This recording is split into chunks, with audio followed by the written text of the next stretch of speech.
Welcome to Podcast with Magnoni. This is an exciting episode. Exclusive. Not exclusive as if I'm covering a scandal. But I have Dennis Iman today. Dennis Iman is a person I've known for a long time. I'm not going to say a lot but I know I've known him for so long that we can cover a lot of ground when it comes to what we know around Malawi and probably the region. So I'm excited because of this episode because I know it's special. So welcome. Thank you, MacD. Yeah, I've been trying to get this guy for a long time. He has been scarce. Maybe because he looks like Young K. So yeah, he hasn't been found anywhere. Like Young K's new single. It's nowhere. But yeah, we're here and today is going to be exciting, fun, talk about so many things. Who's texting me? Okay, a kid somewhere. But yeah, here we are. So I want to talk about so many things. You know, when I was calling you to have an episode a while ago, I think what I was thinking was so many things.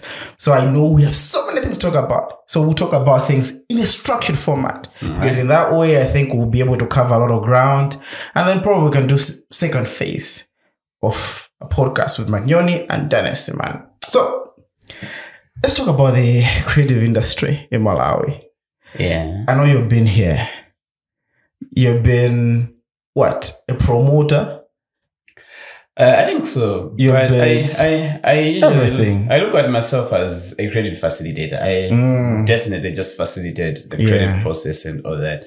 So it's not really a promoter. Yeah, I've worked as a talent manager. I've managed several talents. I still manage some. I have done events. Been in the events landscape, I think, for some time.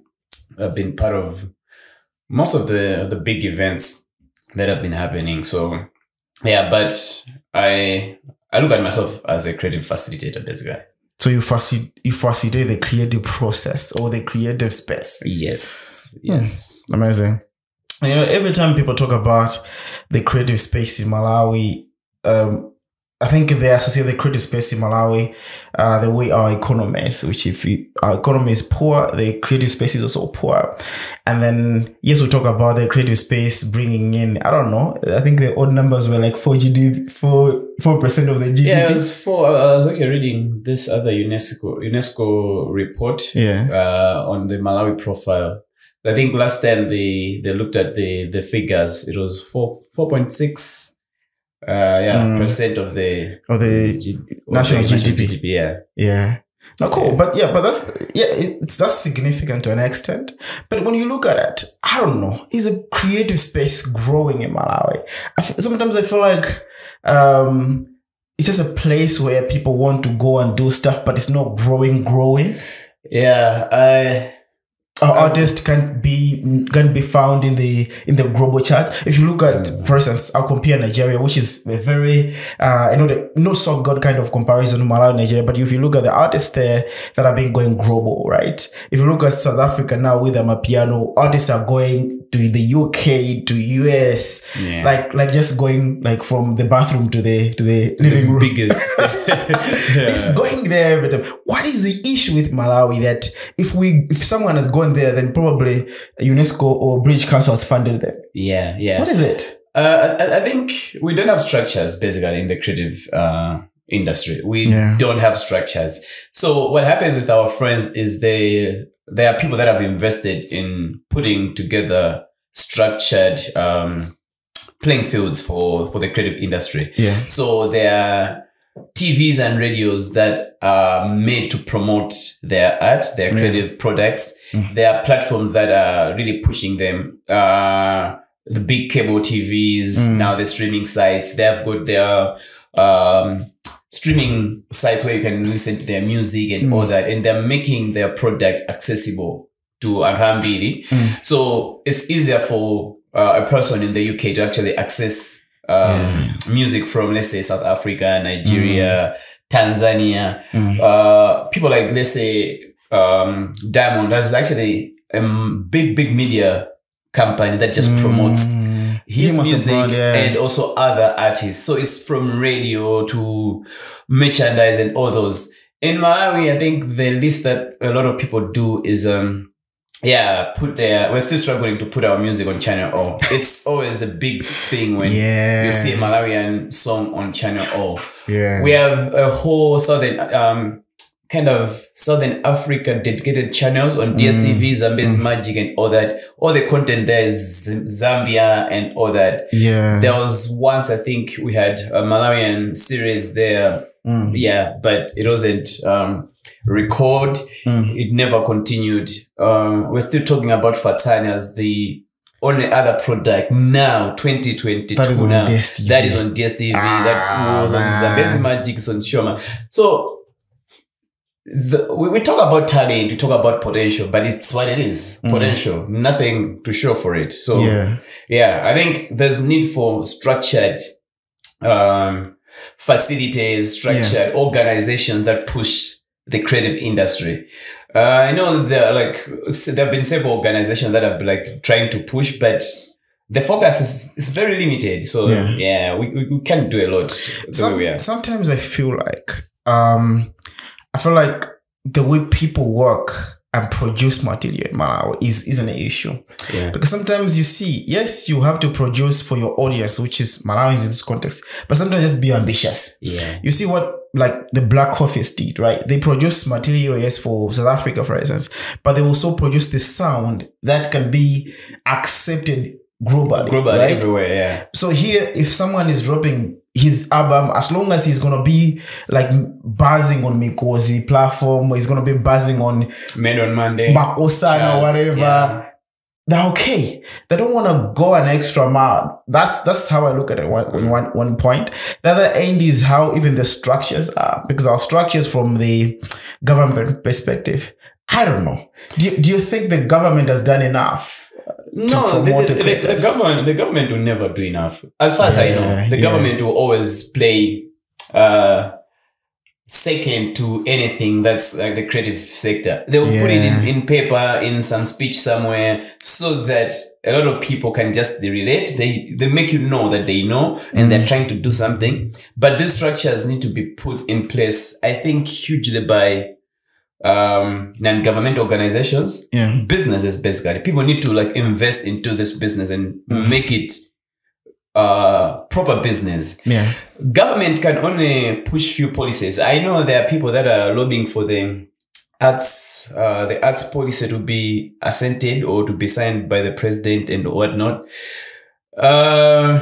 Yeah, there are a lot of policies in this country, and nobody documents, right? Nobody gives a damn about where they are, what they're doing. I don't even think we use most of the ones that have been assented.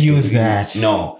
So it's really an issue of getting out there and getting things done on the ground. Yeah, the government can only support there. Yeah, but if we look at the government as the entity to change things, no. It's not gonna happen. Yeah, I think, is it wrong to say that the person who benefits from all these policies when it comes to the creative space are the people that were consulted to do the consultancy of creating the document? The documents, yeah. They're gonna get the money. If you go back, there are policies. I've been reading on a few things because of the project that I'm trying to work on in the creative space. So I've been looking at the policies that govern different things. There have been meetings. There have been people doing consultancy works on these policies, and there's been money that has been put into these documents. Where the documents lie, how useful they are, we don't know. Money has been spent to come up with all these policies, and so a consultant is going to be engaged.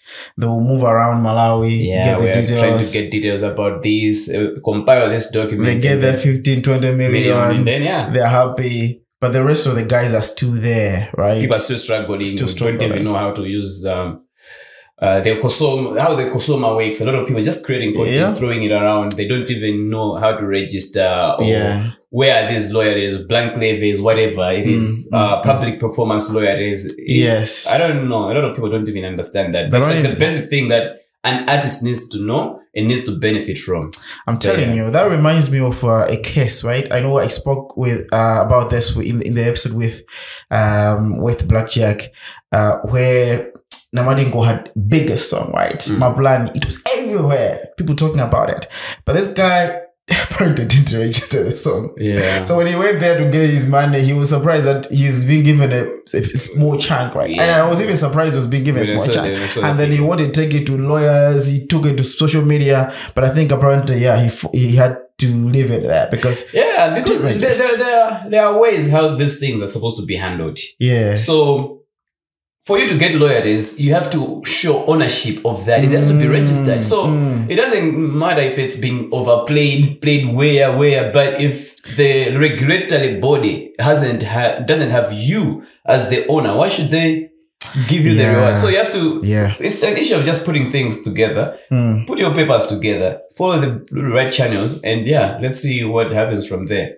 Yeah, and I'll be surprised, man, if I hear that the Quest guy with the motor song, if this guy didn't register this, he would be happy that yes, he's getting brand deals and the like with the farmer and the like, but he's gonna lose a lot. Yeah, because this song is everywhere, man. It's everywhere. It's being played everywhere, and Kosama collects royalties from everywhere, from bars, from everywhere where they perform, they play music publicly. They collect fees from all these places. And then if you don't register, like I think it's the biggest loss because you have already invested into your craft. It's out there, people are enjoying it, and then you are not reaping anything. It's hard to sell songs now. So at least the royalties give you at least something. Yeah, I don't know, but I believe yes, we'll transform, we'll move towards a different direction. And I was even surprised, man.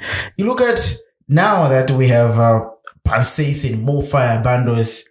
My expectation was that artists would just go online every day. Yeah, in SA, right, in South Africa, artists are just going online just to chill with people, just to chill, just be there because you want just to provide content. People are looking for content. But you see artists in Malawi, they will drop a project today and then do a few shows and they're gonna disappear and come back after 2 years. I'm like, yeah, I was taking my time. Like, what time are you taking? Like, people are gonna wait for you. No, I think the world is moving so fast right now, and there are kids that will come out from nowhere and then they become big stars. You know, a kid can wake up today in Tandi or whatever, get a smartphone and start doing something that like just puts them become stars. Okay, TikTok, the most followed person on TikTok is Kabelane.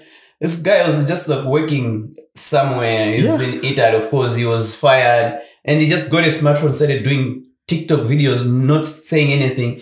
He's now like brushing shoulders with $2 million richer. Dude, he's getting all these endorsements and whatnot. This is a guy who didn't have even a formula of TikTok. TikTok just came out and he's not from a well-to-do family. No, it doesn't have content that blows you away. It's just there being creative and not saying anything, just being funny, and he's making money. So I think it's just an issue of not being ambitious enough. We're not ambitious enough, and we love to complain. So instead of going out there to do something, we're all looking at, oh no, I think I can't do that myself. Oh no, I need the government to come through. No ways, there's no way. So we have all these platforms that are there now. Facebook, we have got Instagram, Twitter, TikTok. I ask myself all the time, like, okay, all these people that are like even bragging about the numbers that they have, 250K, followers, likes. How are you using that to get to the next level? Yes. I don't know if people have like strategies that they're using, or as far as they are present there. That's it. Even that number, if you have 250K or 300,000 likes on your Facebook page, how are you using that to make money? Make money, because what's the whole essence of having 500,000 followers or likes, and then you're not making any money. You're broke. You're broke, and you have a potential customer base of 250. What are you selling them? How are you using them? Are you working with other people to use your content to put in adverts and whatnot? I don't know. Because I see it. I'm always online on social media just to look at things, because I also manage different people's Facebook pages and for some organizations and whatnot. Yeah. There are still like a lot of questions that I'm still trying to get, mainly when it comes to the creative industry and how they're using social media. Because monetizing of the industry right now, I think it's one of the big issues when it comes to how artists can monetize their platforms. I know we have the decentralized economy that is coming, and how people can utilize. I know there are conversations that are happening right now, like how you can utilize things like the blockchain itself for you to sell your music. There are some decentralized platforms that are coming now. Right. So yeah, maybe people can explore those. Yeah. Okay. A country like Malawi, I know payment systems and all that were not yet open to most of these platforms. Like Facebook can't pay you right now. There are all these stars and things, but I think with time it's gonna come. Yeah. But you don't have to always wait for the payment to come from the platforms themselves. You already have you can find other ways. money making ways on how you put in product placements in your content, whether you're a musician. Music is about you going to the studio, make music, going to the show. But you have a fan base that you shoot something online now, everybody sees. How are you working with other brands and or companies to use your fan base to make money from there? I'm not too sure. I think people are waiting to get bigger deals. So I've had conversations, I think, with my closest people that I work with in the space. There are people that refuse to say, can you do a post for me for 10K? 10,000 kwaja. No. The people say no. I know. That's too little for me. Okay, that's too little for you. What do you lose by putting up a post on your page? You get 10K. You can use that 10K to buy, whether it's data, to do something like to go live. To do something that you get. But people are waiting for the big deal. Like, I've signed this big deal with this organization with this million, so I'll be doing. No ways. 10,000 if you have like 10 people that you are promoting on your page every day, and they pay you 10 grand. That's 50. That's like 100 grand. 100K, right? 100 grand every day. Every day, if you're doing 10K posts, whether you're just mentioning what they do, you go live now, you talk about something, and then you try to promote their brand. You have got their things there. You have nothing to lose. You're not making music. At least there's a 10K that is coming in from that. I don't know why people. Yeah. And you see what I look about this, when I look at it, for me, I feel like people don't understand how digital operates, because digital is about speed, right? Yeah. It's about speed. Exactly. If you don't put content now, another person is putting content. And so the traffic is going to them. They're getting the traction. They're getting the relevance in the market. When you could have gotten that relevance if you had just had content out and people are like, okay, there's this now. So I think there's something. There's a lot to be done. I was doing a research just the past month on content away from Facebook. Yeah. So I was trying to get how many people are doing podcasts. Like, I know you started your podcast like last year, towards the end of last year. Yeah, towards the end of last year. Of course, I'm an on and off guy. Yeah. But at least I have a guy who can shoot. Yeah. So I shout out to Killian. Yeah. So when I went online to just look at Malawian content, I asked people in my WhatsApp. I didn't get any responses of which content they're watching from Malawi. Yeah. Podcasts and YouTube. Yeah. There wasn't really anything. Yeah. At least I'm there. So I know there's also live guys. Yeah. They've been like doing something radio. Yes, something radio. Yes. Shout out to those guys. Zaluso Ads has been working with them. So at least I've been like following those. Now there's but where the conversations are at, I know there are like several podcasts for two girls from Blantyre. What do you call that? Yeah. But you don't really get real conversations going on in these spaces. Like people are not creating content based on conversations on what's happening in Malawi. Something like somebody can sit down in the UK or in the US to just listen understand Malawi from a perspective of young people having conversations, talking about things that are happening and whatnot. It's not there. So there's a lot that I think we can do to start these conversations and grow the industry. Yeah. Use the digital tools that are available to do something. Cool, man. I know we can talk up forever when it comes to art. Yeah. You've been living arts. You've been traveling. We can talk about that next time. But yeah, I think for me, when I look at the creatives, but also Malawi, one of the things that I think we are dealing with are jobs, man. Yeah. I think the new government that we have now, I don't know if I have to say the new government, but the government, because it's 2 years right now, right? The government that we have now promised 1 million jobs, which they say they delivered because everyone who was even just slashing the road, selling masks, they counted them as jobs. Yeah. But what do you think about young people and jobs, man? Do you think it's high time that people need to rethink the definition of jobs? Exactly. Or is it just that there's that day that will come where we're going to find, I don't know, the government or whatever creating those jobs? From where? The question is from where? Because, in the past, what I understand is people had jobs because there were industries that were supporting something, some structures, development coming in. Yeah. So people basically worked mostly in factories and everything because everything was manual. Yeah. Like people had to have jobs for something to come out. Yeah. These days, you can sit in your room and just command things online and whatnot and still build something physical somewhere. Something can come out. The same way can be done. Yeah. So in an era where a musician had to go to the studio and put in instruments for them to record. You had to have somebody who plays a guitar. That was their job, to play a guitar. You had somebody to play a piano. That was their job. You had somebody to do all these things. Today, people wake up, PC, one software installed, they play all that on their own. Put in a guitar, and they still produce music. The best songs. It doesn't end there because after that, there was supposed to be somebody who's going to compile the tapes. So they're going to get the tapes, duplicate them, carry them, get to the distributors. Yeah.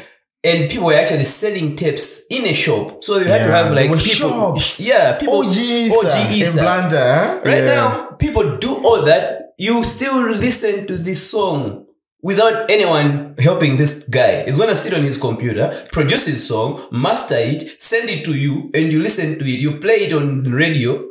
Just one person. This was like a chain that was being used by a lot of people. Yeah. So if we sit down and say, oh, wow, we're going to create jobs, and if our definition of jobs is these things, go into an office somewhere, sit there, send files, I don't see that happening. Malawi is also not big in industries. So we're not building industries right now as things are. For so many reasons, whether it's policies, whether it's where we are geographically located on the world map, or whether it's to do with corruption that people are just scared of coming to Malawi.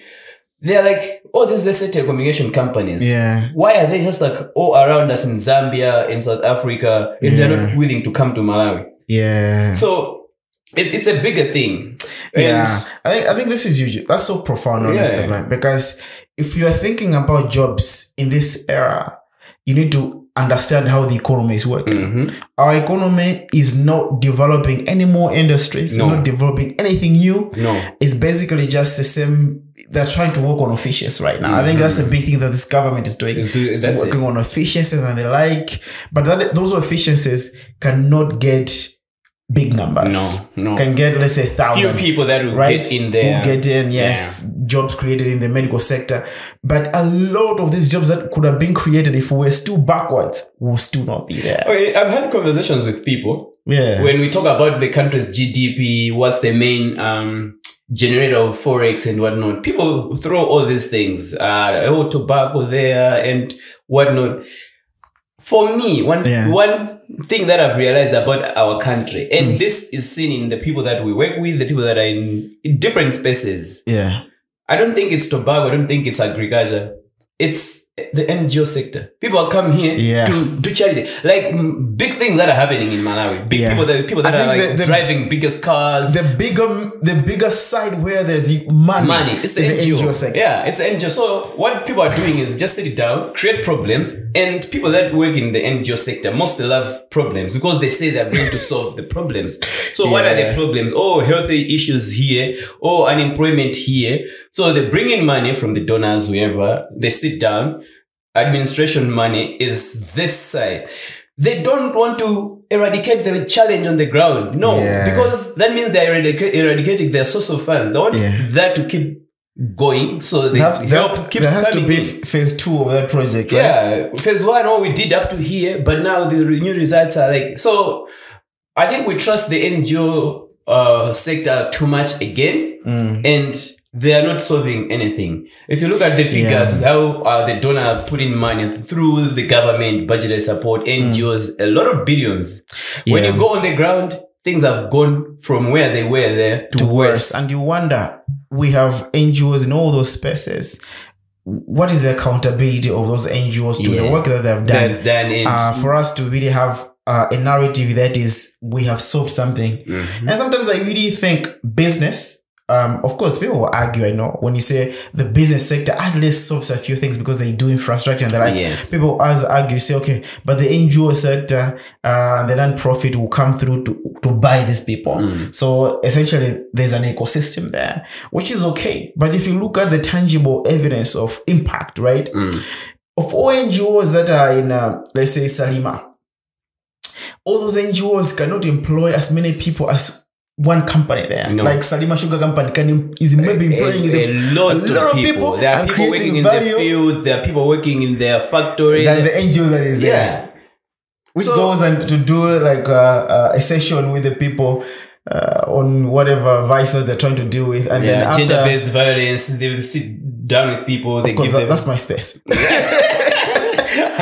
But they go there, right? And then do some session a day or two and say, we have created impact. We trained 1,000 and then everything's perfect. It's about the numbers. It's crazy, huh? It's crazy. Yeah. So jobs, let's talk about jobs from where we are going, not from where we're coming from. Yes. I love that. Yeah. I love that. Let's talk jobs from where we are right now to what the future holds. Well, because not how things were. AI is coming. Artificial intelligence, right? Yeah. Machine learning is changing everything. We are talking about us doing things via our phone.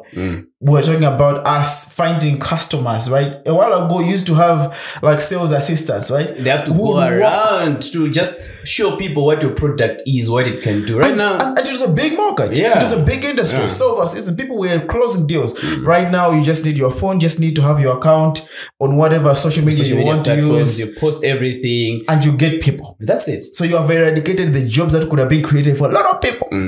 So what jobs are people waiting for? I don't know. So I think we need to redefine what this unemployment is. And specifically skills as well. Yes. Because when I look at this whole thing, what I see is it's not like there are no jobs. Yes, there's no employment. There's none to get you to go do something so they pay you at the end of the month. Yeah. But there are a lot of jobs. Yeah. The fact that we have a lot of problems in this country, it means there are a lot of jobs. Yeah. But people are not willing to do them for free, without a promise of a paycheck at the end of the month. They want somebody to promise them, go and do this, so I'll pay you at the end of. That's what people think a job basically is. But if you look at that same problem, if you have a skill set that solves it, you can go there, solve that problem, and get these people now pay you. Not somebody to promise you to go and do this because I'll pay you. But you can create a system where people now pay you. You create jobs. So we're not ambitious enough to think of jobs creation as a process of solving a problems that are there, trying to make these people understand that you solve this problem and they need to pay you the value that you need to get back from there. Yeah. So we'll be waiting for the big companies. We'll be waiting for who will be solving the same problem. Yeah. And then they will pay you a fraction. If you had solved that problem on your own, it would have been all your money, income, of course, with a few administrative costs and the like. Taxes, but pretty much it's gonna be your money. Yeah. So that mindset is rare. Yeah, we totally need to change the way we are thinking about these things. And the biggest, I think, challenge that is not allowing us to do that is, I think Malawians don't just love working together. We don't know how to collaborate. We don't. So, yeah. If you talk about working together in Malawians, they're power lines, right? Yeah. But you see, I think that takes me to my next point, right, around this whole conversation. Is Malawi the right place for you to achieve your dreams? Like you talk about New York, right? Where dreams are made, right? Like if you make it in New York, you can make it anywhere. If you can make it in Malawi, can you make it anywhere? I don't know. If you can make it maybe in Lilongwe, I don't know. I don't know how it is. But is Malawi the right place? Kellyon was talking about these things, right? Like in Malawi, it's a place where everyone is planning of living. Yeah. So everyone... This is a country where, like literally everybody, if they get a chance to live, they'll live. Everybody's looking for the next opportunity to live. Where are you living to? Why are people running away and all that? I don't know what's so wrong with us. But because everyone is planning to leave, right? Yeah. Even the leaders that we have, right? If they have, because they have money, they will not send their kids here. No. Because no, you're gonna be contaminated with the vices of Malawi or whatever, or whatever how they define it, right? Yeah. But they will send their kids somewhere. When they just retire, most of them will leave. Will leave and go stay elsewhere. Because everyone is leaving. What is it? Can you make it in Malawi, man? Sometimes I think about it. Like, we're talking about creative, we're talking about business. Is it a right place for people to really make it? I always feel like it is. The way I feel. Yeah. I feel like it is the right place to make it. You know what? One thing I know. You can wake up in Malawi any day and be the first to do something. That's a good thing. And if you're the first, all the attention is gonna come to you. So you can actually be the Malawian who did it. So people actually trust you, whether it's from international, like crazy. 2022. We only have one artist who has crossed the 1 million followers mark on YouTube, on Facebook. Like likes, like Manamadi was the one, right? Yeah. So he's actually known everywhere as the only Malawian. It's not like a big achievement. There are people that have got like kids. Yeah, there are kids that are doing nothing in South Africa. They have got like 5 million followers and whatnot. But they actually have all these deals going on for them. And there's this kid in South Africa called Uncle Vinny. Yeah, that Uncle Vino guy. Yeah, Uncle Vinny. You look at that kid and say, like, what does he do? But he's like, he's an influencer. Big influencer in South Africa right now. Like, sharing platforms, all these stars and whatnot. Here, we're still looking for the next kid who's gonna do what it is that. So there's space to come out, to be noticed of what you're doing.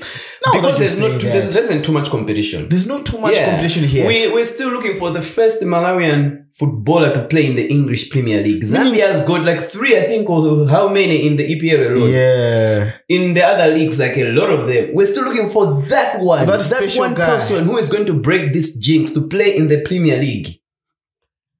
Like, that's crazy. Anyone can wake up, train, be the best, and be the first one. So there's no competition. There's like a little competition. There are like a lot of opportunities, but people are too focused on what we see. Our limitations, I think, are just like too much. We are afraid of something that we don't even know. I like how you're breaking this down. Because the thing is, when you leave Malawi, this is the fact. When you leave Malawi, if you are there amongst Malawians, and then let's say you go to Botswana, bro, you're gonna go down. You have to start from there.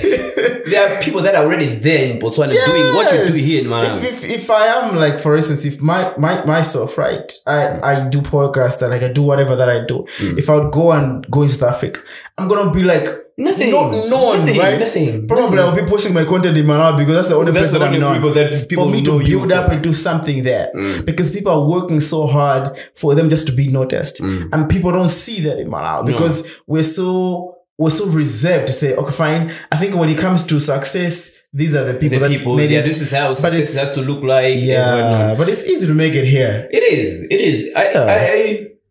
I'm telling you. Now that you mention it, it's easy. You can wake up today. For instance, like honestly, you can wake up today, create a product, go online, sponsor it. You're popular. We still don't have a reliable taxi booking service in Malawi today. You just cross the border in Zambia. You just download their app. It's there. You actually see the rides and everything you book and all that. In Malawi, I think there's Echo Ride. I use it in Blantyre. Here, like you can't. In Nonga, I don't know. I think in Blantyre, because I usually stay in the CBD. So like taxis are always around, like Mount Soji and whatnot. Yeah. Here, if you go on the Echo Ride to find the nearest cab. When you find it, call the driver. He'll tell you, I'm in area 23. You are in 49. You want to, like, I don't know. So all these systems, there's only one person who is waiting to build this app, work with the drivers, work with people, build a sharing economy, get people registered, and you have like all these taxis, get them on there. Yeah. You'll be the first one like running a proper app. I'm telling you, that's true. So yeah. In Malawi, you can wake up today, just have a good, like a simple budget of like 100 to 200K. You can get your own influencers. You can push your product and become the best from nowhere. From nowhere. Literally from nowhere. Because there isn't a lot of people doing it. If you're going to do the same in South Africa, find it, they already have this, already have this. It makes me think of even about this creative space, female artist. Yeah. If a lady, wherever she is right now, just decide, I'm going to get in the industry. Like, she has probably a week to make it, to be the... Like from nowhere, a lady can just like rise from nowhere. That's how I knew people like Bianca, right? I haven't listened to their music. I haven't listened to Bianca's music, but I know we have an artist, Bianca, and she's a big trending artist. Like, yeah, I know her. I see her. Oh, Bianca, hi, how are you? But you can make it even without a song. I don't know. I haven't listened to possible. Yeah, it's possible because some of those people, like, I've never listened to their music, but I know they exist because the industry is so small that you can make things happen. If you just determined enough to say, I'm gonna do it. Yeah. Okay, crazy. I knew Ketula, an example of Ketula. I knew Ketula like a long time ago. He had these amazing songs. I've seen her at several events before she came out the way she has. I knew she was like a very, very gifted, talented young female artist. Yeah. But right now, in the space of I think a year that we have known her now with the right now, I think she's the girl who's getting the bookings to all these events. Yes, if you're looking for someone who can be paid properly. If you see her numbers even on social media, she's like up there. Last year, if you mentioned Ketula, when she actually just started this, everyone was like, Ketula, who is this Ketula? Who is this Ketula? Right now, she's like the biggest. She's talented. She just needed that push. Right now, Ketula can become the first Malawian female artist in so many levels. If we start like looking at, she can go and perform in different places, big stages, because it's possible. It's possible. So, there are like a lot of like right now. I'm thinking there are all these festivals that's been going on. I think if there's a female artist now who really deserves those stages, whether it's in Germany or where, who represents Malawi, the Malawian culture, whatever. I think it's Ketula. Yeah. Now that people know her, have seen her music, it's just an issue of, okay, how do we work with her? Yeah. Apply for all these festivals, apply for the tours and whatnot. She'll be gone. True, man. She'll be gone. So, because, we don't have competition. And no, I tell people, people have been asking me, like, oh, okay, before I started full-time employment, I was always like on the road. Okay, not on the road. I was always on the fly. You were just flying, right? I was just flying anyhow. And like, and how would you get there? How do you get all this flying? But dude, these things come out, apply. You don't apply. All they're looking for is 2 or 3 people just from Malawi, and all the applications, I don't even know if I write sensible stuff or whatnot. Yeah. But if I was the only Malawian that applied for that, and they need a voice from Malawi, they're gonna pick me. Yeah. Competition is too low. It's too low. But go to Nigeria and try to launch even here in Malawi, when you're doing something here, you're doing something, you actually see people applying from Nigeria, but this is for Malawians. Yeah. Because they are looking for where the competition is a little bit it's low. Yeah. So they if we go through Malawi, at least in Nigeria, the competition is just too much. If you're thinking about making it in Malawi, I think it's possible to make it in Malawi. If you can make it in Malawi, it's not like you're gonna make it anywhere, but there's an opportunity for you to make it in Malawi. And I think that's so profound. There's an opportunity for you to be the first Malawian to do ABCD. I remember in 2017, I was pitching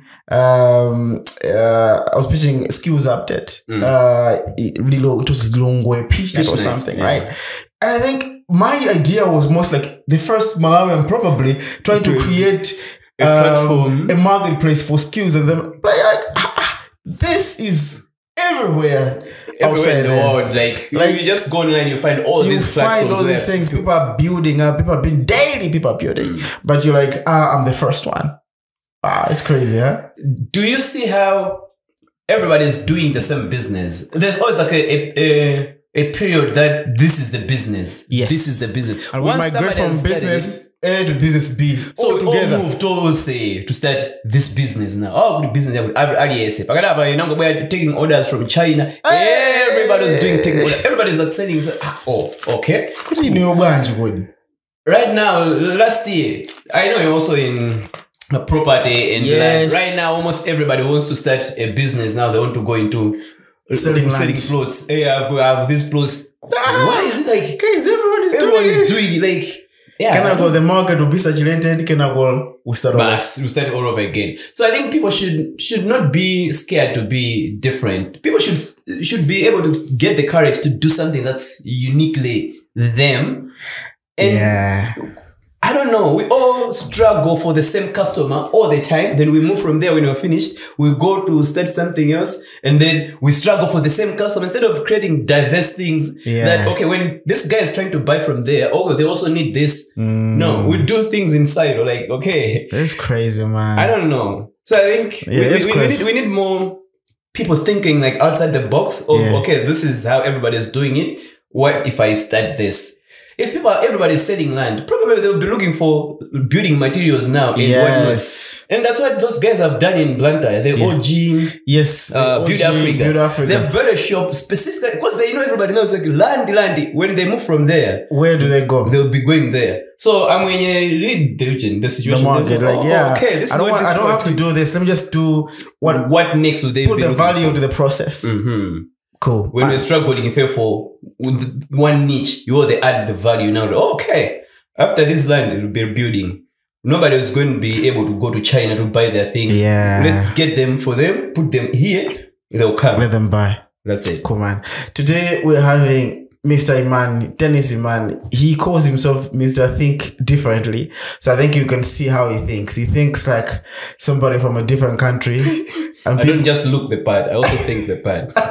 Yes, you look different. Not like a Malawi people say so, but you also think differently, which is a good thing. But I think what we're talking about here is so profound, like seriously profound, because every time you think about Malawi and you think about how we want to get opportunities, we're all striving for smaller things, and we don't think globally, we don't think regionally.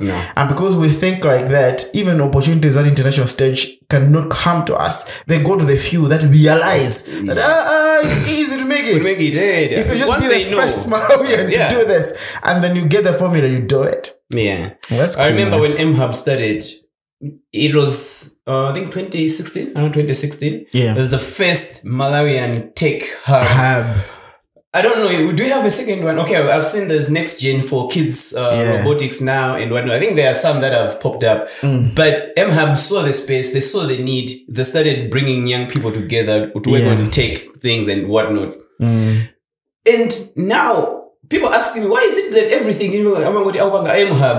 Because they have mastered the whole art of bringing in the system. The system works, and they have proven themselves to where there's funders, their clients, that they can actually deliver something of value, and they have structures that work. So you can't just wake up with your business as a sole proprietor. You don't have a tax certificate. You don't have a PPDA, whatever, all those things, and you're going to be pitching for $100,000 US dollars project, and you think these people are going to trust you with their money like that? They can't. And collaboration is where now it fails. So even track record, where's your track record? You just have a name of a... Just wake up. I can do it. Yes, I know how to do it. I've read. I've watched YouTube videos. It doesn't work like that. Crazy, huh? That's why people have cooperatives. People have in the creative space, we call them collectives.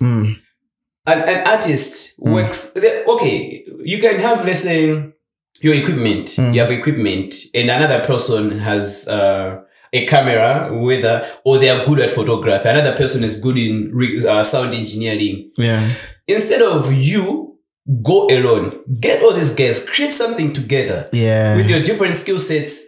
This one has got a track record. I know everybody wants to be the CEO of their business. It's a CEO syndrome, the founder syndrome. I want to be the founder of this. So we fail to work together because we're too focused on I want to be that. So instead of working together, your business here, in my business there, can we collaborate, work on something? When they ask us for a track record of what you have done before, I can show what I have done on my part, what you have done on my part, but we are applying for this thing as a collective. So yeah. That's the only way you actually. That's the only way. If Malawi now can go, Malawis want to go to that space, to those bigger spaces. I think if they work as collectives in the creative space, they work as cooperatives in these other spaces, it would work. But most of the times, we leave creatives for Muzi. Ogudi, if you will go there as consultants, how you can improve your creative. But imagine if people that have access to information and they have experience of working in different places, they come together, start make a cooperative or collective and say, let's make it. People can make a lot. So there are all these, like, let's say, grants. People are looking for entities that can, let's say, work in the creative industry, whether it's in agriculture, with climate change. What you have is like a small business. But you know, if you go to a storyteller, somebody who has got equipment, like you have got cameras and stuff, somebody who has, let's say, maybe a business of taxis and whatnot, pick all those things, bring all those guys together, look at what you can create now as an entity. We can actually apply for, let's say, 100 grand. Yeah, I get it. Which you can't on your own. No, you can't. No one is going to give 100K on your own. So we're actually missing on so many opportunities because we're working solo. You can apply for, let's say, content creation. There's a project that are giving out, let's say, 50,000 euros to content creators, and you alone say, this banga my video on Facebook, the account young and down to 50,000. So who do you work with? This is banga day can't banga set up studio. Okay, yeah, but then it'll be like, okay, what's the impact there? But if you work with, let's say, I say, Pajama banga makomedies. I say, I want you to come here. This banga want to kujambla away. What would ama banga chakuti? Diversify whatever. Say, okay, we're applying for this 50 grand. We're working deep to 7. We have Vanga podcast. We'll do this under one umbrella. You are likely to get that money. You're likely to get that. They see the value. They see how it's impacting like a bigger ecosystem and all that. But we don't think like that here. I don't know. That's why the question was, is there a Malawian dream? Can the Malawians make it here and say, I can make it anywhere? If I make it in Malawi, I can make it in Zambia. I think if people decide to recreate this narrative and how they associate with other people and whatnot, I see pockets of success in some areas. And people that don't understand those successes, they usually think these people are favored or they're somehow. Okay, if you go to events, Panova, SADC, there's been an inflow of SADC meetings by ministers, whoever. There are actually people that supply services to those things. Whether it's equipment, whether it's the live streaming, whether it's what. People, when you meet people, they say, I'm going to pattern our caucus message. I'm a Duana caucus. But for me, I don't know if they work like that, but I know they work like that. Somebody can go there, pitch. When they're pitching, they pitch the whole team. They say, okay, we want to manage this event. So we have got sound, we have got live streaming equipment. It's not his, the person who's pitching. It's not his. He knows sound. Kwademi or Kwantanda, live streaming KBG does this. Photography. Photography. When they are doing that pitch, he has got everything already, and these are people that he works with. So no, he knows what would when they are putting in the price. So whoever wins, they give the whole squad. Is gonna get it. One person in that squad goes to pitch to another organization or another company. He has the same squad. The business that is pitching. If you go and look at the documents of these people, if already event E, it went to X. E, it was B who pitched business. B that pitched. E was Y. The team that went there, the same people, team. But it was different. Why? They have started to collaborate. They know if they don't go with tima gaps, wakamira pano patilibe kaye, they're not gonna be picked. I don't want to be looking for wakamira. I want somebody who's going to provide full house, everything. Pay you, but you go. But you can't, as an entity in Malawi, you can't have all those, right? No. That's why you need to know the network and who to work with. Even when there are people that are out there with those equipment, for you to go and hire it, because this organization is not gonna Pangani give you your check right there, and you're going to cash and you give everybody. You have got 30 days to wait. For other reasons, some go to 60 days. And say, equipment 30 days later, because you haven't been paid. Yeah. And how But if you had taken this person, they are part of the team. They know. Payments take so long to clear. Supply Suri. This guy is owing me. Yeah. This company is owing us. But it's an organization, they'll pay us. When they pay, I'll get what I charge from there. So people will get amarenga mariski, kumanga banga hires into Jerumanga promise, you have started kangongole bamene baji. Yeah. Things and go here. Next time says and it doesn't pay. Crazy, man. But you know, when we're talking about making it in Malawi, right? I look at what is happening globally and I think about it. Kuti, what are we missing, man? What are we missing? Right? If you're thinking about South Africa right now, South Africa is having the first South African to do ABCD. So now it takes me to the issue of Elon Musk buying Twitter. Yeah. Right? Like a South African born, right? You have Trevor Noah hosting the daily show, the roast of the president there in the US. He's actually just being comfortable in the US like it's home. Yeah, he's running his thing there, right? Yeah. But you think about Elon, for instance, right? Like, which Malawian can rise to that level, for instance, where they can do this kind of thing, man? What do you think about this kind of unicorn kind of status that people would reach because they've made a lot of money? Do you think we would have a Malawian who would do something like that? Stealing in the government. It's still our mindset. So we have got a few examples of people that are actually doing big. We have. Okay, let's say Simbi. Yeah, he has got his thing going on. And we look at him. But when you walk around in Magwalalam, when you ask people about Simbi, what do they say? Nobody wants to like really understand him. He has done several interviews now to actually get people know him better. Because all along and home, I know think I'm a dealer of South Africa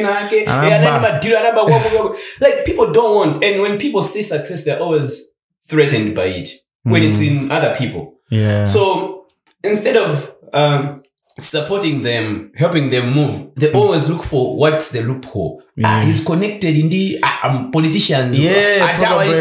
I'm a personal project. Instead of like, he didn't deserve that success.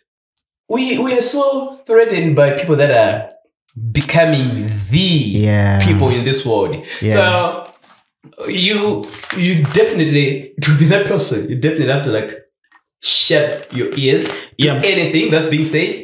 And I say resilience, it's another level. I think in Malawi, for you really to be the best, or even just to do something significant, that you're making your money, you are crushing, you're getting your bags with whatever deals that you're doing, I think you really need to shut your ears. Nah, if you sit there and listen to what people are saying,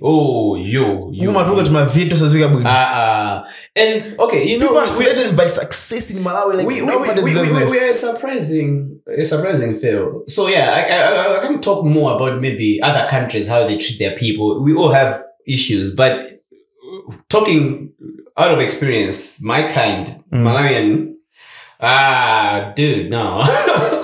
No, people just, even if it doesn't connect to them somehow, they will find an issue. We come back. Oh wow, who? Like how? And yeah, it's crazy. So I think for one to really be successful, I say shut your ears. Don't listen to what people are saying. Focus on your goal and move. That's it. But yeah, I think some people can do it. But it's not the easiest of things to do, because politicians come in with their own side. If you want to get a deal, for instance, like a big deal, right? usually big deals are associated with government. The private sector, if they are trying to give a big deal to someone, they're not going to give it to a Malawian, obviously. No, it's going to be consultants from outside. To get that deal, which is a big issue. I feel like that's bad. For instance, if people wanted to work with someone like in digital or whatever, why can they come to someone like me, but they want to work with someone because they say, no, we can't provide this money. We don't believe in he has the mastery enough to handle this thing. But if you are going to the government who by mandate, because if they want, if they were not given that mandate, obviously they'll get another person from outside because it's easy to do deals here. Exactly. If you're going there, it's like, for instance, a 3 billion deal. They're going to tell you that, okay, great, we're going to give you this deal. But what you have to do is you're parting out with 1 billion. So this 1 billion, we're giving the CEO, we're giving the minister of this portfolio, we're giving to the procurement team and the engineers so that they can approve it. Like everyone is gonna milk. It needs to get something from it for you to actually have it. So this guy, the project was supposed to be like 2.5 billion, right? And his profit was 500 million, and he's gonna lose that. Yeah. And so what he's going to do at the end? He's going to provide substandard services to put the cost of delivering a little bit down, and that's why we're ending up with all these. What do we call them? Roads? I don't know. Yeah. Substandard roads, substandard school buildings and whatnot. Because the supplier is already being stifled to provide for these people in offices, the CEOs, the ministers who say this politician. That's it. So it's crazy, man. Yeah, it's crazy.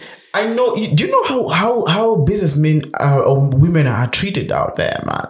Like they're given this tax waivers, right? They're given all these loans to promote the industry, given all these loans that you look at the interest rate quite low. In Malawi, you have a good idea, a brilliant idea. You have land, you want to do something, or you have whatever that you want to do. You look at the interest rate, it's high. So high. You look at even if it is a loan from outside and you want the government backing, they're not going to do that. No. If they are backing you, obviously, if it is a 50 million, they're saying, oh, fine. Then the director who has to sign says you have to organize the 10 million in advance. These guys haven't approved yet. Yeah. That's it. Can we produce an Elon Musk in Malawi with this kind of corruption, the kickbacks? Yeah, there's just too much of it going on, and so it's surprisingly like an open situation where everybody knows if you are to get contracts from the government, you know. If whatever 10% belongs to the procurement team, and the team has got their people that they're also like for you to get that deal. So yeah, it's a space where I think needs a shift, but that shift is not easy. And I look forward to that day when we can build our people, right? And I don't know because black people, we fight each other a lot. Yeah, a lot. If there is I was talking to this other white person, I was saying that went to this other meeting, and then apparently when he was saying hi to the black person that he was with, right, like the person was just like hi, but when he was going to him, it was all those respect and reverence. And then he was wondering, why are you doing this to me and not this one? I'm like, no, he's a Malawian, he's my fellow Malawian. But why do you not respect your fellow? And you respect another person? And this is a huge issue, honestly, in Malawi. Yeah. Like, if you're talking about an opportunity, if it is a deal, if it is a consultancy or whatever, if a white person is going to apply for it, it's not like they're pushing for the stereotype, but the blacks who are in that committee who automatically feel bound to like really consider this person. It's crazy, man. It's really crazy. So I know we've spoken so much around the creative space in Malawi. Now, one thing that makes me sad, right, is the Blantyre people. Blantyre people, I don't know, but I think Blantyre people are too block, or just whatever that is happening. Fida was there. Yeah.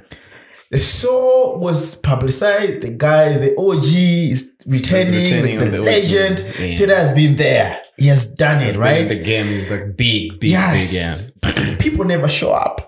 They don't want to happen.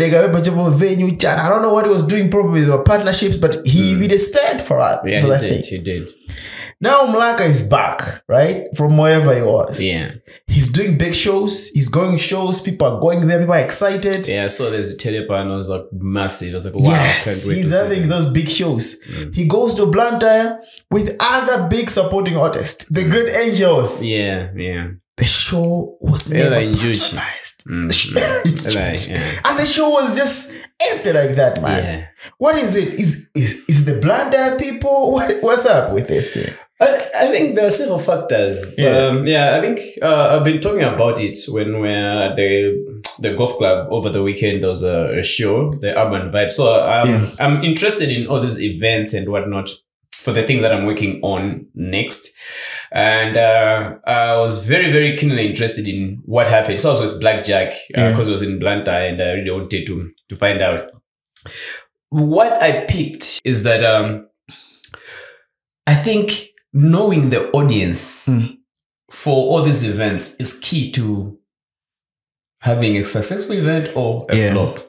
So the audience determines where you're putting the show. Yeah. It also determines how much you're asking them to part ways with for the show. Third Eye, Robbins Park. Yeah, proper venue. Eli was there. Theo Thompson has been there. Filled those stadiums, right? Those spaces. Yeah. Third Eye is not a ghetto favorite. Yeah, he's good. Like for people that understand English. His rap is like his rap is that rap. So his fan base, I don't think was going to turn up for the show. I'm not too sure how much it was, but 2000 at Robbins Parks when it's Ella and Juge, it's Theo Thompson, all these guys. Yeah, but I think with Third Eye, I don't know. I don't know if it's the venue, but I think his fan base. Third Eye could probably do a proper show somewhere where people are really chilled and whatnot. But Robbins Park, most of his fan base, I don't think are people that go to Robbins Park for this show. So you think Third Eye messed up on the target audience? The target audience, yeah. So I think the way he marketed the event, the venue itself, I don't think it's his thing. Third Eye needs a chilled session at night somewhere. The guys from Twitter, from wherever, I think they're chill, hang, not parking up. Sifano Ghetto. But he wanted to come back and just show people that, I understand. I understand. I think for him it was an issue of, okay, if Theta was going somewhere, right, I would go. But I think I want to listen to his music. You want to go and there and listen to his music. I don't dance to Theta's music. You want to sit there or just love him perform and listen to his lyrics and say, oh wow, snap. Like people that love poetry, those kind of settings. I think that's what's ideal for him. I think he missed it on this one, the Return of the OG. Because you have all these influencers pushing your show and you promise them a bit of something and then the show never happens. It puts you in a very awkward situation. I've done events that flopped. I know one in... I remember one. You remember one, right? I think Kodwajima I know these stories of how shows can that Timango Juan. I'm sorry for another team. Let's talk about influencers, right? There's a big story right now going on. I know it's been happening. People have been talking about it. I've heard from different sources where female influencers like these pretty ladies on Instagram go to Dubai to more like influencers going for a gig or whatever, but while they're there, they're doing all these unmentionable kind of acts, like sexual acts with animals and whatever, what sorts of stuff, like even some strange kind of kind of sexual activities with people. I don't know, man. What do you think about this and our women in this stage, man? Yeah, I think social media is bringing a lot on the table, and I think if people don't really take care, I think we are in for rude awakenings, things like those, because people are doing a lot of things just for the gram. People should see that I'm living the life, and people are able to go to extents of doing things just to portray this Instagram lifestyle where they're having fun, they're flying every time they're on the beach and all that, and then they are forgetting all the other things, that the reputational risk that come with all that. And I think, yeah, it's embarrassing to actually go to those levels. It's embarrassing, man. It's embarrassing. For likes, and I don't know. It's embarrassing. And I know those people that get people that side. I know people who dispute all these things like, no, these people are being forced. But you'll be surprised as these agreements are consented. That's why these people can't sue these guys. Because they're consented that we're gonna do A, B, C, D, and they take we'll pay you for the fine, and they know the amount, and they're looking at the figure, and they go there and they do the worst thing that humanity can imagine happening on a woman, and they come back. And then they live their lives. It's crazy. And they become the stay-home girlfriends. You know, I think we need to really be very careful on how we're using social media, like I'm thinking and about how we are trying to. Yeah, you know, these things have got like phases. There's a phase where all the things that you post up there come back to you when there are better opportunities that need to take you forward in life, and then I think the instant gratification is the one that is killing most of the female Instagram kind of influencers or these Facebook influencers, because they want to show that things are working for them, right? I was talking to my wife about this, because I say in Malawi, if for instance we go in a shop, right, we go in game stores or Build Africa or something, and we find something like maybe we're looking for a fridge, and then the fridge maybe is 1.5 million. If you are with, let's say, following like a white person or a different person, they will say like, I can't afford this. In Malawi, we say, no, I'm going to say, okay, I'm coming back. I have some money somewhere. I'm going to organize and pay for it. Okay, like a Malawi doesn't want to agree that I can't afford this for now. Like every time you wanna get it. It's bad. It's bad. I work, I think, behind the scenes with a lot of people, artists and whatnot, and I spend like most of the time with some of these people, and because I'm there, I know the challenges that they're going through and whatnot, and also the pressure to catch up or portray at least some things to the public and whatnot. It's crazy how a lot of people see that and then they believe like it's their lifestyle, this is how they're living. When actually, it's for the gram. It's for them to create a value, for them to be paid for something. But it's bad that people look at those and believe them like this is how their life is. Now those guys sleep at home, struggle to get some money and some basic stuff. They're struggling to, but they show you what you want to see. What you want to see, they show you, and you feel like, oh wow. But when in those circles, you actually know that it's. But man, I always worry, right? Like, you know, I'm a gender activist in some side. I always worry when I see women, specifically girls, getting involved in strange activities for the sake of money, right? Like for the sake.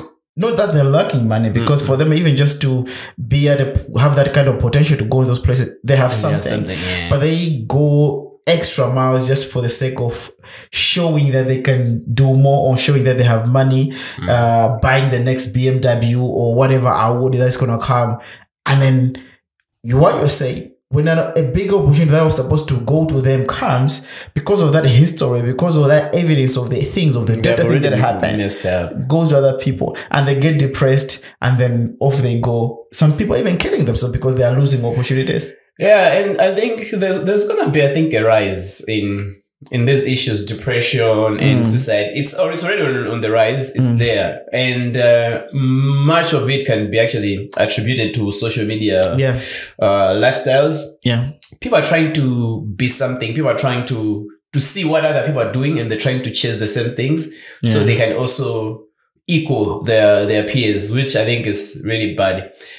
Yeah. there lies an opportunity now for, I think, people that are also creating content to show the other side of The other side the world. of It's struggle, true. but to agree that it's okay It's to okay to struggle. struggle. It's okay. There are actually other ways to live and still be Yeah. okay.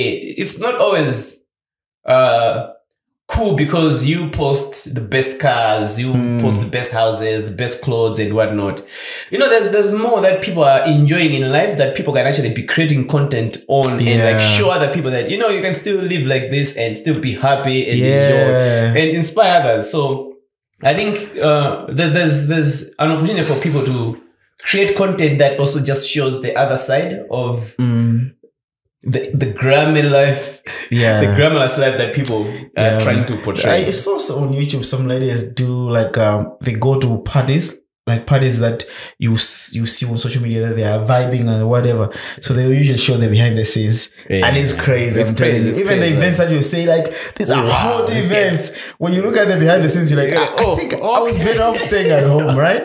Exactly. So, yeah. People post the cut parts. Yeah, the They're like, best. this is what you put together because that's what you want people to see. Yeah. And that is not exactly what really happened. Yeah. So it's good to be, I think, very careful on what you're aiming for or what you are being attracted to. Yeah. Yeah. No, the creative space is crazy, man.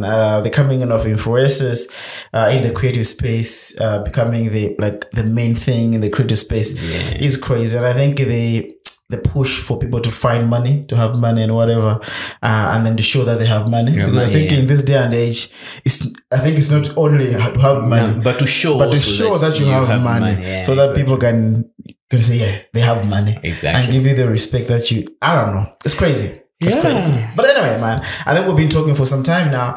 What is your next plan, man? I know we haven't spoken anything about any other things because of different views and whatever. Yeah. But yes, I know you have been working on a couple of things, right?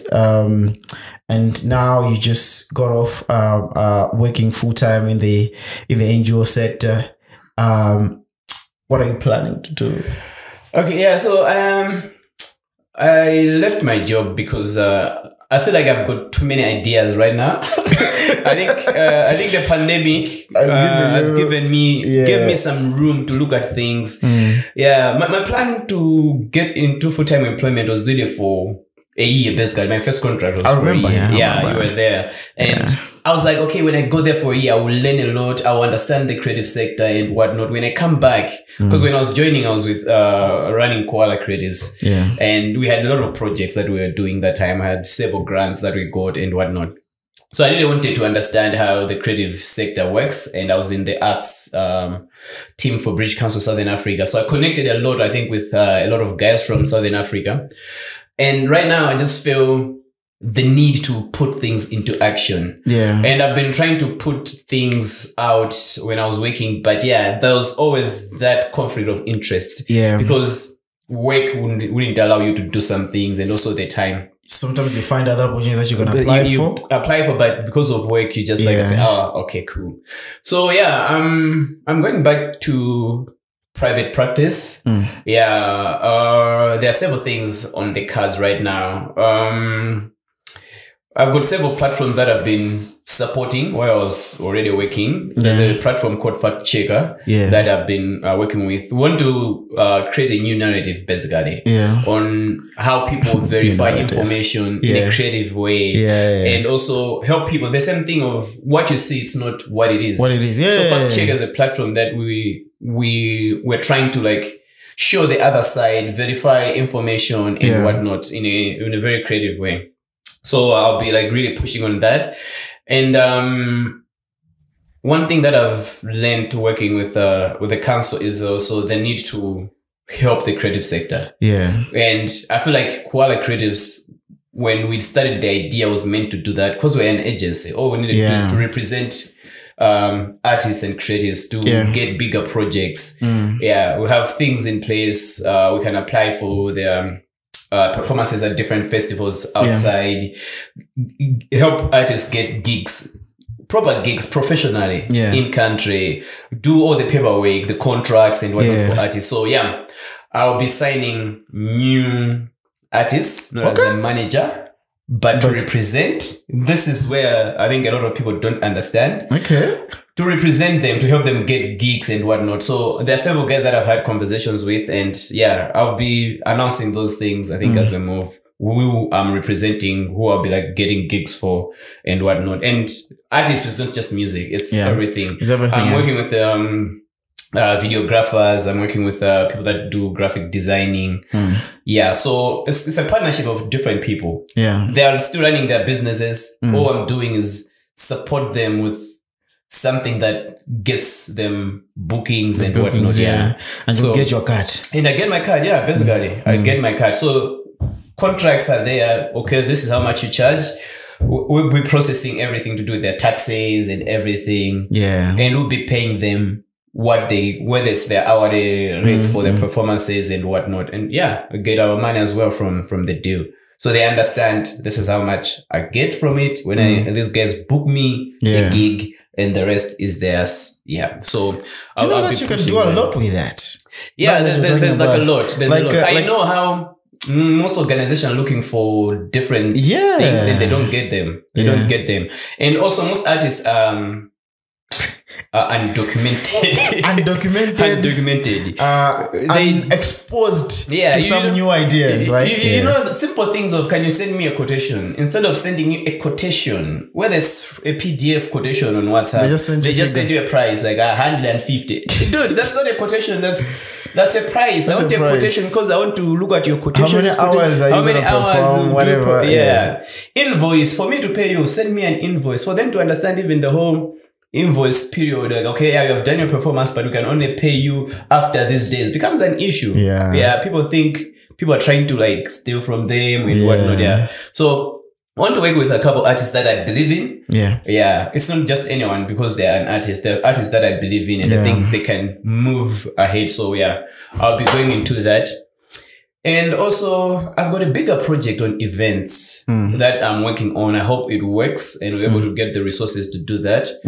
I've got an idea of creating like a marketplace for creative goods and services. Interesting. Within the city. It's targeting urban young people. I've seen there like a lot of standalone events that have popped up. Summer Jams has got Umami. There's there's this. Why don't we create like a bigger thing that happens maybe once every two months? And they say close off the city center, that city center area.